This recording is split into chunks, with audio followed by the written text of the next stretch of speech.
bienvenidos, bienvenidas. Es un placer estar con ustedes nuevamente para estudiar la palabra de Dios en este su programa Diálogo Bíblico.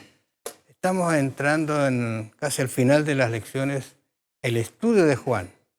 Quedan 3 semanitas y vamos a ver algunos temas muy importantes, como el de ahora, por ejemplo, que va a hablar acerca del Padre, del Hijo y del Espíritu Santo. Y luego vamos a conversar un poco acerca de la glorificación de Cristo, que Juan lo presenta de una manera bien interesante, como Marco también lo ha presentado. Y por último, ese epílogo cuando se encuentra con los discípulos allí cerca del mar de Galilea. Interesante que Marco y Juan terminan sus escritos hablando o mostrando a Jesús en Galilea. Así que va a ser interesante. Vamos a ver aquí el tema que yo les recomiendo que ustedes lo estudien con mucha atención, especialmente el Espíritu Santo, cómo lo presenta Juan. De eso algo vamos a conversar porque es un tema muy amplio y tenemos que, con mucho respeto, estudiar y conversar. Así que bienvenido, Pastor, ¿cómo está? Bien, Raúl, gracias por la invitación. Aquí estamos una vez más dispuestos a seguir comentando la palabra de Dios en estas lecciones tan importantes que el apóstol Juan presenta a través de su evangelio. Y en esta ocasión nosotros vamos a estudiar el tema el Padre, el Hijo y el Espíritu Santo. Me traté de pensar un poquito en esta relación que existe entre el Padre, el Hijo y el Espíritu Santo. El Padre aparece registrado ahí en el Evangelio de Juan 125 veces, la palabra Padre, el Padre. El Hijo aparece 42 veces. Y el Espíritu Santo aparece 20 veces. Y el Espíritu Santo también aparece en el libro Los Hechos de los Apóstoles 52 veces, porque era el ministerio del Espíritu Santo después que Jesús fue resucitado y ascendió a los cielos. Pero aquí hay algo importante que Juan trata de presentar como ningún otro evangelio, la perfecta relación que había entre el Padre y el Hijo. El Padre era el que lo envió. Jesucristo decía, yo vivo por el Padre. El Padre, oigo todo lo que el Padre dice, vivo en el Padre. Y tantas expresiones que Jesucristo manifestó acerca de su Padre, que nos da a entender a nosotros de que Jesucristo vino a la tierra a revelar al Padre, porque lo mencionó tantas veces. Si uno saca la cuenta en los 21 capítulos de Juan, podríamos decir que en cada capítulo se menciona 6 veces el Padre. Tan importante era para Jesús el Padre que Él no hacía nada sin conseguir conocer la voluntad de su Padre Celestial. Ahora es interesante porque algunos de los aspectos que vamos a tomar nosotros están relacionados con el discurso de despedida de Jesús. ¿Sí? Y allí en ese capítulo él menciona mucho a su Padre, especialmente en el capítulo 17, que es la oración sacerdotal. Menciona mucho en su relación con él, con sus discípulos y también con nosotros. Así que, pero el tema del Espíritu Santo es un tema muy delicado. Yo creo que Juan, en el lenguaje que usó todos los elementos, las herramientas, la didáctica, lo que sea, para explicarlos. Sí. Pero como él y nosotros tenemos una limitancia. No podemos ir más allá de eso que él nos comentó, que nos dijo, porque cuando Felipe le dice, Señor, si tú nos muestras al Padre nos basta, la respuesta de él indica justamente que había una estrecha relación entre lo que Jesús era, guardando las proporciones, y el Padre en relación al plan de salvación. Claro. Su propósito, su actividad, todo lo hizo en bien del plan de la salvación, por salvarnos. Claro. Y se nota una dependencia absoluta de Jesús, de su Padre Celestial, que también es nuestro Padre. Yo vivo por el Padre, decía Jesús. Todo lo consultaba en oración, oraba mucho. Las oraciones de Jesús eran comunión con su Padre. Había un amor, una dedicación. Eso nos muestra también a nosotros a un Jesús que es humano, que está recibiendo todo el poder, toda la sabiduría, todas las instrucciones de su Padre Celestial. Y es por eso que Él permanecía en el Padre. Y muchas veces dijo Jesús que los judíos no conocían al Padre, por eso que tampoco lo recibían a Él. Claro. Si conocieran al Padre, a mí me recibiríais. Así Ahora, que mi Padre os da el verdadero pan del cielo, que es Cristo. claro. Ahora dice que es el tema acá central de nuestro estudio 1426, dice, pero el Consolador. Y aquí, fíjate, se ha hablado del Padre, del Hijo, pero aquí introduce Juan el Consolador diciendo, pero el Consolador, el Espíritu Santo, a quien el Padre enviará. Mira la relación que hay en esta los divinidad, ¿no es tres. cierto? Él lo enviará en mi nombre, o sea, para que vea la participación que hay. Él enseñará todas las cosas y os recordará lo que habéis de decir o lo que tengo que yo decirle a usted. Ahora, interesante eso porque siempre me había preguntado cómo recordaron tantos detalles los discípulos al escribir, porque no lo escribieron el otro día de lo que pasaron los hechos. Y esto algunos lo cuestionan también, algunos eruditos que se desvían buscando lenguaje humano para expresar cosas divinas. Pero el Espíritu Santo les ayudó a recordar los acontecimientos y por eso ellos lo escribieron. Tú sabes que Lucas investigó, Marcos también lo estudiamos hace poco. Interesantes esos detalles que son tan hermosos y que han quedado en nosotros. Así que esta relación, el Padre, el Hijo y el Espíritu Santo, son realmente súper importantes entenderla. Veamos un poquito lo que dice allí el día domingo, que nos correspondería a nosotros ver acá. Está justamente hablando el Padre Celestial. Y aquí hay algunas palabras que a mí me gustan, las anoté por acá. Juan 3:16, porque ¿cómo es la participación del Padre? Él envió, dice. El enviado. Sí. El enviado, ¿no es cierto? Juan 5:22, envió al Hijo y Él lo dirige, como tú lo decías antes. O sea, Él no está haciendo nada sin consultar a su Padre. Él está haciendo. ¿Tú recuerdas cuando en capítulo 11 dice, Padre, te doy gracias, pero te estoy hablando porque quiero que esta gente entienda? Tú ya me contestaste, o sea, ya lo había conversado con su Padre, ¿te fijas? Para que esta gente crea que tú me enviaste, que tú eres el dador de la vida.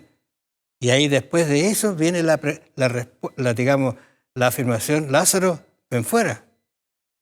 Claro, hay un texto que dice aquí en Juan 5:30, no puede el Hijo hacer nada por sí mismo.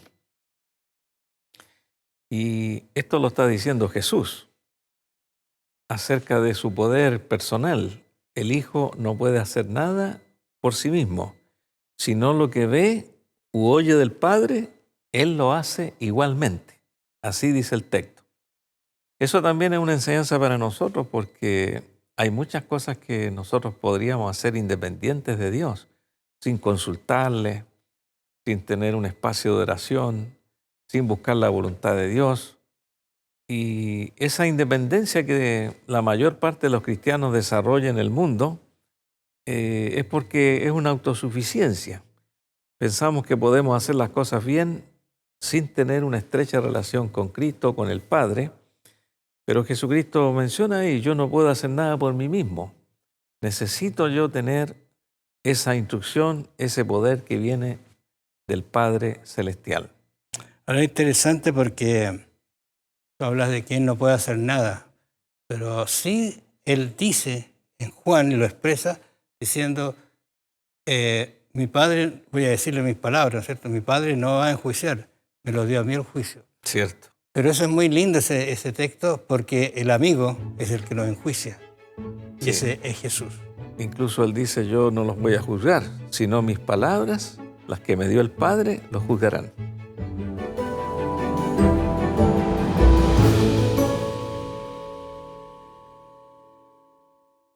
Vamos ahora a conversar dos temas bien interesantes que Juan nos presenta acá. Primero es el tema de Jesús y el Padre, y luego, ¿no es cierto?, conocer al Hijo es conocer al Padre, lo que conversábamos hace un momento.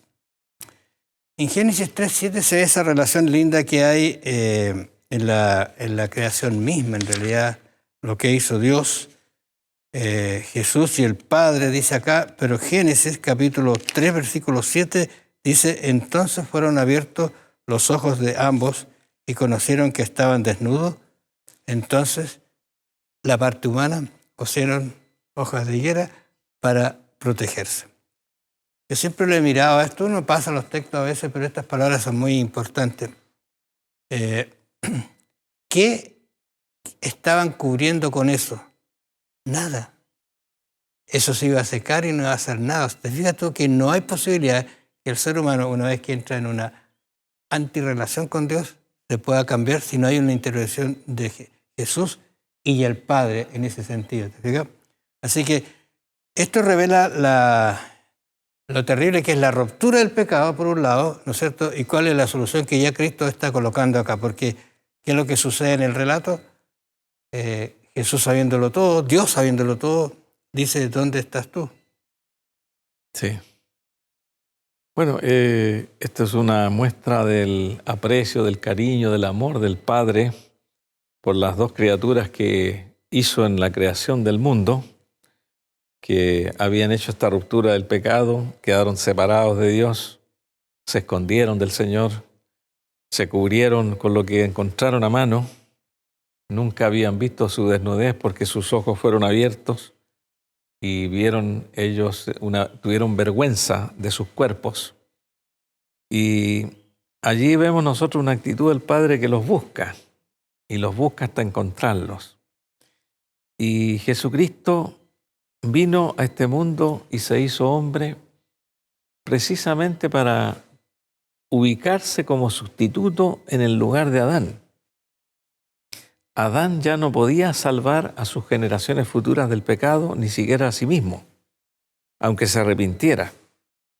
Entonces tenía que haber alguien que pagara esa cuenta. Y es por eso que Jesucristo vino a esta tierra a representar a Adán, por eso se le llama en la Biblia el segundo Adán. Y aquí nos dice en San Juan capítulo 5, 16 al 18, mi Padre trabaja y yo trabajo.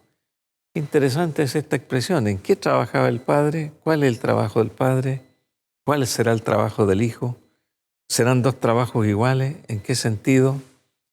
Sabemos nosotros que el Padre es el que sustenta toda la creación. Sustenta la vida, sustentó a Jesucristo. Jesucristo, como nos dice esta declaración de un hermoso libro llamado Deseo a todas las gentes, este libro dice, el Hijo encarnado se despojó a sí mismo, Filipenses 2:7, del ejercicio de sus prerrogativas. Cristo hablando de su existencia en la tierra como hombre entre los hombres.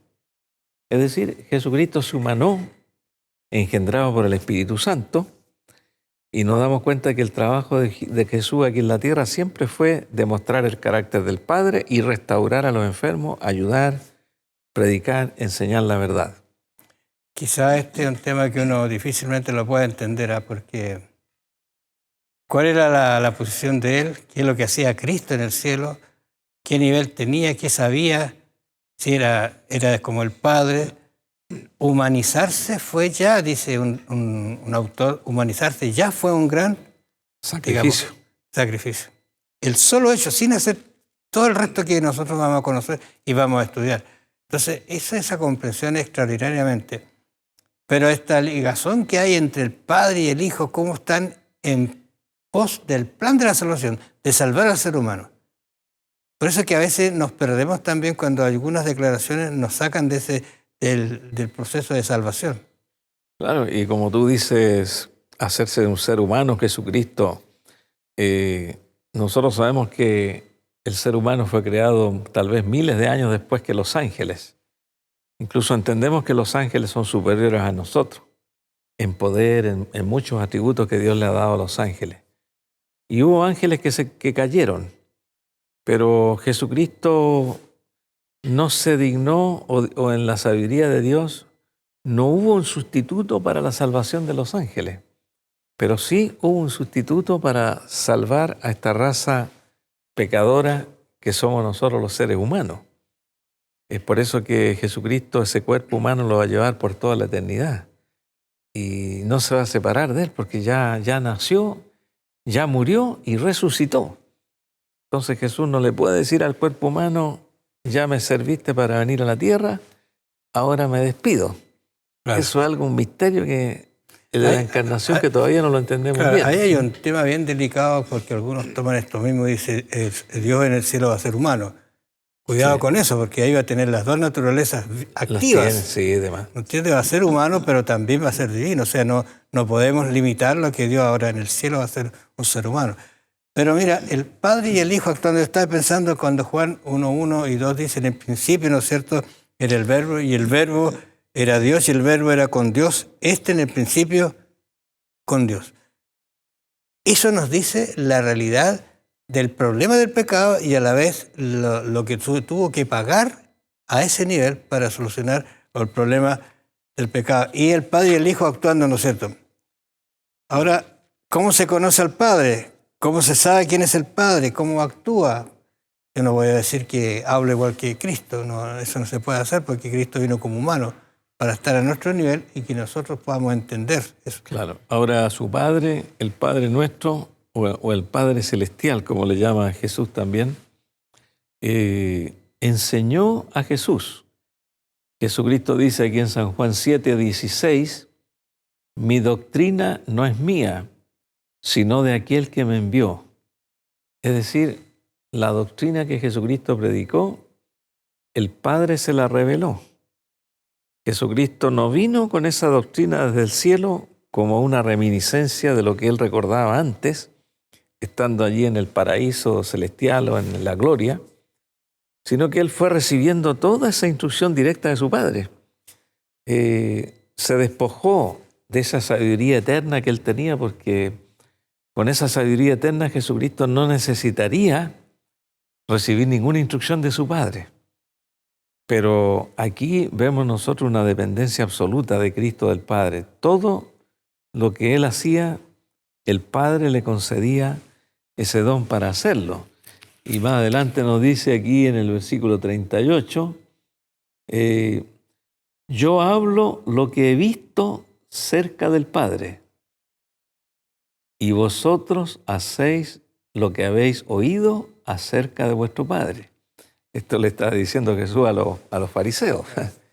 Jesús vio al Padre y podía él declararlo. Qué triste condición, porque Jesús hizo lo posible. Incluso algunos comentadores teólogos dicen que Cristo primero actuó hacia los administradores, voy a decir así, hacia los sacerdotes, tratando de convencerlos, pero no pudo. Y luego hizo su trabajo que nosotros conocemos como un trabajo misional. Pero interesante eso. Pero Dios se hizo humano, pero igual que nosotros, Él aprendió las cosas que tenía que aprender para la salvación. Claro. Y algunas cosas se las consultó al Padre, tal cual como un humano la puede hacer. Sí. Ahora, eso Él se limitó, porque Él podría ser consultado a sí mismo. Es complicado a veces algunas palabras, la gente puede entender mal porque era Dios, pero no usó esa naturaleza, sino usó solamente su naturaleza humana en bien del proyecto que tenían con el Padre. Por eso que siempre lo consultaba. ¿Y ahora qué hacemos? ¿Qué viene mañana? ¿Qué hay después? ¿Qué pasa con este hombre? Y cuando Felipe le preguntó, muéstranos al Padre y nos basta. Y la respuesta fue clara, ¿no es cierto? El que me Tanto ha visto a tiempo mí, ha visto al Padre. El que me ha visto a mí, ha visto al Padre. Y tanto tiempo estoy con ustedes, ¿no es cierto? Todo Incluso eso se lo dijo. dicen, ¿no crees que yo soy en el Padre y el Padre en mí? Es algo más profundo todavía. Exactamente.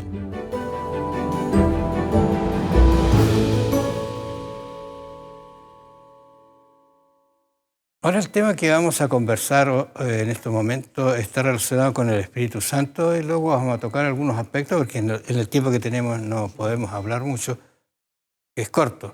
Pero, ¿qué habla Juan acerca del Espíritu Santo? ¿Qué es lo que dice él? ¿Cómo lo expresa? ¿Cómo lo entendió? Porque si hay algo que uno tiene que entender también, quizás valga la redundancia, que los discípulos no comprendieron totalmente ese plan de salvación hasta que el Espíritu Santo vino a ellos y les hizo recordar todas estas cosas que había pasado. Y el hecho de que ellos hayan arrancado, por ejemplo, no lo entendieron. Bueno, estaban cumpliendo una profecía, pero eso no los predestinaba a hacer eso. ¿Qué es el Espíritu Santo? Juan 1:10, ¿qué es lo que dice? En el mundo está y el mundo por él fue hecho, pero el mundo no lo conoció. A los suyos vino y los suyos, es importante decir esto, ¿no? A los suyos, no a los suyos. A los suyos vino y los suyos no lo recibieron. Más a todos los que le recibieron, a los que creen en su nombre, les dio potestad de ser llamados, y otro concepto maravilloso de Juan, hijos de Dios, los cuales no son engendrados de carne ni voluntad humana, sino por voluntad de Dios. Efectivamente, es un gran texto este, porque así como Jesucristo vino del cielo a la tierra, Jesucristo hizo su ministerio en la tierra, predicando, y en su última etapa, en su última parte del ministerio, Él comenzó a hablar de algo que olvidaron un poco los otros evangelios sinópticos. Olvidaron un poco presentar al Espíritu Santo, aunque Jesús habló en Lucas y Marcos, aparece la expresión Espíritu Santo. Pero Juan es el que lo expande porque le llama el Consolador, le llama el Espíritu de verdad, os recordará todas las cosas. El apóstol Juan allí habla de nacer del Espíritu, habla también de el Espíritu es el que da vida, la carne para nada aprovecha. Y el Consolador es el que el Padre envía después de Cristo. Incluso Jesucristo oró, estando aquí en la tierra, pidiéndole al Padre que enviara el Consolador.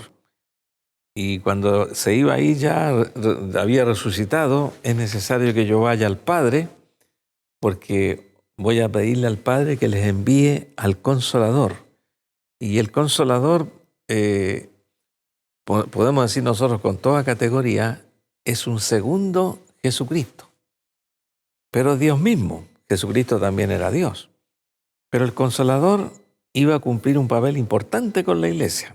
Estaría en todo lugar, haría las mismas obras de Cristo, usaría la palabra de Dios, usaría la palabra de Cristo. Es grande el ministerio del Espíritu Santo y Jesucristo quiso presentarlo de tal manera que los apóstoles desearan que llegara el Consolador. Él se iba a ir y que esperaran al Consolador. Si uno mira así a grandes rasgos todo el plan de salvación, el Padre, el Hijo y el Espíritu Santo cumpliendo misiones en relación al plan de salvación. Así es. Los propósitos, lo que tenía que hacer, recordarle a la gente, salvarla, ayudarla, hacerle entender. Textos que quizás no se entendían fueron revelados, ¿no es cierto?, por el Espíritu Santo, pero no forzando si la persona no acepta entender lo que no logra entender de otra manera. El Espíritu Santo ha sido una guía, un sustento. Tú mencionabas recién que el que no nace de agua y espíritu, interesante, es el nuevo nacimiento. O sea, aquí todos tenemos que nacer de nuevo, de la función de la oración, del Espíritu Santo. Pero, ¿qué habla el capítulo 17? Y yo te comentaba hace poco, estos temas deberían ser de un trimestre, no de un momento, pero la oración de Jesús. ¿Cuál es la oración de Jesús? Cuando uno analiza Jesús del capítulo 13 de Juan, en adelante comienza ya a despedirse de sus discípulos. Y el 17, ¿no es cierto?, es la última oración donde no solamente incluye la gratitud de Él hacia el Padre porque ha cumplido su misión, sino por estos discípulos que le ha dado y también por aquellos que creerán, y en eso estamos nosotros. Claro, Usted que está escuchándonos ahora. Esta oración que mencionaba en San Juan 17 es un sermón extraordinario. Los primeros 5 versículos del capítulo 17 de Juan nos hablan de una oración de Cristo por sí mismo. Ya no está orando por los demás, está pidiéndole al Padre que Él le devuelva esa gloria que tuvo antes, que el mundo fuese, que lo glorifique para poder estar preparado para llegar hasta la cruz, que no le falte la fuerza, que no le falten las palabras y que Él pueda completar la etapa más difícil de su ministerio, que era el Calvario y su muerte. Es una oración por sí mismo, para que Él pueda cumplir con ese plan. Y después del versículo 6 en adelante, Él empieza a pedirle al Padre por los que van a quedar en el mundo, que son los apóstoles, los que han conocido su nombre, los que me diste. O sea, aquí hay algo grande en esto porque es el Padre que le entregó los discípulos a Jesús, los que me diste. Por eso que Jesús oraba al Padre, antes de elegir a los apóstoles, Jesús estuvo toda una noche orando. Y en esa oración de toda una noche presentó muchos nombres. Pero el Padre lo fue guiando y dijo, este sí, este no. Este sí, este no. Entonces Jesucristo aquí dice los que me diste. Porque cada persona tiene su ministerio, cada persona tiene su llamado. Y el Padre es el que decide. Y Jesucristo lo recibió por revelación.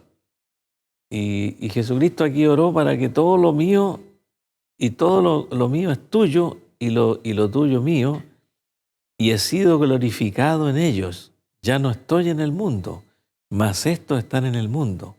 Yo voy a ti, Padre Santo, a los que me has dado, guárdalos en tu nombre, para que sean uno, así como nosotros somos uno. Esta es una oración que Jesucristo la hizo en la tierra y que empieza a demostrar lo que haría en el cielo cuando estuviera delante del Padre.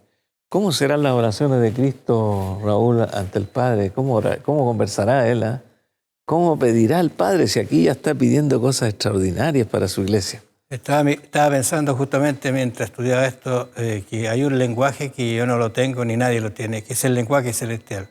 Sí. Un lenguaje perfecto, en la cual una palabra puede ser un sermón completo, una sola palabra. Imagínate dos, tres o cuatro palabras. Y hasta sin palabras. Y hasta sin palabras, un gesto quizás podría ser así. Lo que Juan hizo ahora acá es demostrarnos cómo estas tres personas, el Padre, el Hijo y el Espíritu Santo, trabajan en función del plan de la salvación para mí y para todos los que nos están escuchando. En realidad, lo que Juan está tratando de decirnos es que nosotros deberíamos apuntar a conocer a Dios. Usted va a preguntarse cómo conocer a Dios si nadie lo ha visto. Cristo le dijo, si me ves a mí, conoce al Padre. Y la otra condición, yo no puedo estar diciendo miro a Dios, sino está su palabra. Está también, digamos, esto que él escribió. Por ejemplo, si usted se va a Juan y comienza el capítulo 17 a leer los texto por texto y a pedirle al Señor que le ilumine. ¿Y qué es lo que dice allí? El Espíritu Santo va a trabajar y le va a iluminar para entender esa oración tan maravillosa sacerdotal donde, como decías, incluyó a él, incluyó a los discípulos que el Padre le dio e incluyó a nosotros que ahora estamos tratando de conversar con ustedes. ¡Qué maravilloso! ¿Saben? ¿Ha preguntado alguna vez que va a tener la oportunidad de conocer al Padre, al Hijo y al Espíritu Santo? Bueno, que el Señor los bendiga y los dejo con esta inquietud. Nos vamos a ver la próxima semana.